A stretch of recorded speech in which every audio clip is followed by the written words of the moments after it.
Il s'agit d'un rendez-vous désormais traditionnel. Depuis maintenant 10 ans, les plus grandes maisons de Monaco, boutiques, associations et même artistes débordent d'imagination pour décorer un sapin en leur nom. Résultat, le défi est relevé puisque les 28 sapins présentés cette année offraient un joli mélange d'originalité, d'élégance et de luxe, des styles variés, des décorations recherchées qui ont fait monter les enchères, à l'image de celui-ci réalisé à partir de bois ramassés sur les plages ou celui qui proposait des soins de beauté. Je pense que c'est chaque année, mais on dirait effectivement que c'est chaque année mieux. Je pense que peut-être ça amuse les gens de le faire et puis je trouve que c'est vraiment un élan de générosité qui nous touche beaucoup.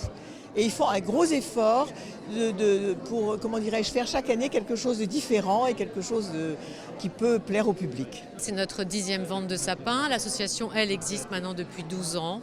Et donc, on espère un chiffre rond et quelque chose qui va nous permettre de continuer notre activité pendant toute l'année. Moins de 2 heures plus tard, le verdict tombe. Cette vente de sapins a pulvérisé des records. 157 000 € ont été recueillis, grâce notamment au sapin du Club des résidents étrangers de Monaco, réalisé sur le thème de la naissance, un thème plus que d'actualité sur le rocher, adjugé à 25 000 €. Des coups de marteau pour la bonne cause donc, puisque cette vente aux enchères était organisée au bénéfice d'Action Innocence, qui œuvre tout au long de l'année en faveur de l'enfance.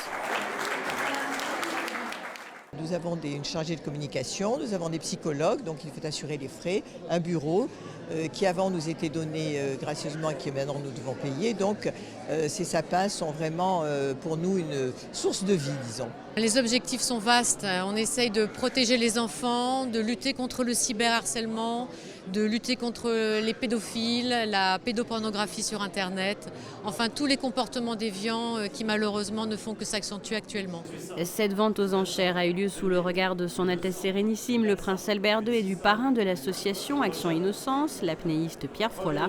Et si cette soirée était organisée au profit de l'association, une partie des sommes récoltées ont d'ailleurs aussi été remises à la Fondation Princesse Charlène et au Centre de sauvetage aquatique. Je suis très honoré depuis des années de parrainer le combat d'Action Innocence, qui est une guerre quotidienne, une guerre contre la cybercriminalité. Je suis, je dirais, très ému et très touché que cette année, il y ait un sapin au profit de l'action que mène la Fondation Princesse Charlène et le Centre de sauvetage aquatique de Monaco, à savoir pouvoir nous permettre de financer toutes les actions que l'on fait pour les enfants. Je suis très ému, je suis même très surpris mais très content, vraiment très content. La Fondation Princesse Charlène et le centre inauguré au Larvoto il y a tout juste un mois peuvent donc compter sur la somme de 6 000 € récoltée grâce au sapin en cristaux du Métropole Shopping Center.